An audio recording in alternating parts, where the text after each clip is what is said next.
টি-20 বিশ্বকাপে আজ ফাইনালে মুখোমুখি ভারত নিউজিল্যান্ড। আহমেদাবাদে নরেন্দ্র মোদী স্টেডিয়ামে কিউইদের হারিয়ে শেষ হাসি হাসুন সূর্যরা, প্রার্থনা কোটি কোটি ভারতীয়ের।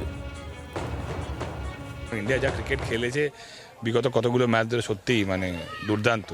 যদিও কিছু ব্যাটসম্যানের ফায়ার করা খুব ইম্পর্টেন্ট, বাট ওভারঅল যেরকমভাবে বুমরা যা পারফরমেন্স করছে, সঞ্জু স্যামসন যেরকমভাবে টপ অফ দ্য অর্ডারে ব্যাটিং করছে, ওভারঅল টিমে যে এনার্জি লেভেল তাতে বলাই যায় ফাইনাল অবভিয়াসলি এত তাড়াতাড়ি প্রেডিক্ট করা সম্ভব নয়, বাট নিঃসন্দেহে ইন টার্মস অফ যদি তুমি বলো শক্তি বিচারে অনেক বেশি এগিয়ে আমাদের Bharat. Obviously New Zealand strong side আছে, আমরা জানি আইসিসি ট্রফিতে ওরা আমাদেরকে সবসময় হারিয়েছে, বাট কি বলো তো লাইফ অ্যান্ড অ্যাচিভমেন্ট চেঞ্জ হতে বেশি টাইম লাগে না। নিউজিল্যান্ড বোলিংটা অনেক শক্ত বোলিং। অন্য টিম যদি তুমি দেখো, ইংল্যান্ড দেখো, ওয়েস্ট ইন্ডিজ দেখো, অতটা ভারী বোলিং সাইড ছিল না, কিন্তু নিউজিল্যান্ডের বোলিংটা অনেক ভারী বোলিং। সো ওখানে কোথাও না কোথাও আমাদের ব্যাটসম্যানদেরকে বিন্দাস খেলতে হবে, খুলে খেলতে হবে। যে ধরনের ক্রিকেট খেলছে ইন্ডিয়া, আমার মনে খুব ভালো ক্রিকেট খেলছে। আমরা চাই, মন থেকে চাই, হৃদয় থেকে চাই ইন্ডিয়া জিতুক। আহমেদাবাদের নরেন্দ্র মোদী স্টেডিয়ামে আজকে ভারত বনাম নিউজিল্যান্ড ফাইনাল, টি-20 বিশ্বকাপের ফাইনালে মুখোমুখি হচ্ছে এই দুই দেশ।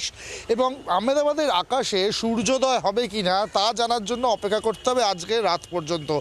সূর্যকুমার যাদব ভারতের অধিনায়ক, তার হাতে ট্রফি কি উঠবে? তৃতীয়বারের জন্য ভারত কি পাবে বিশ্বকাপ, টি-20 বিশ্বকাপ?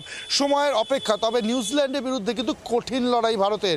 একদিকে ফিন অ্যালেন, টিম সেইফার্ট বা মিচেল স্যান্টনারদের মুখোমুখি হবে ভারতের বুমরা, অভিষেক বা বরুণ চক্রবর্তী বা ঈশান কিষানের দল। সঞ্জু স্যামসনের ফর্ম যেমন ভারতকে স্বস্তিতে রাখবে, ঠিক তেমনই অভিষেক শর্মা বা বরুণ চক্রবর্তীর ফর্ম ভারতকে কিছুটা হলেও চিন্তায় রাখবে। উল্টো দিকে সেমিফাইনালে ফিন অ্যালেন বা টিম সেইফার্ট যে খেলা খেলেছেন, সেই খেলা যদি চলে তাহলে কিন্তু চিন্তার ভাঁজ পড়তে পারে ভারতের কপালে।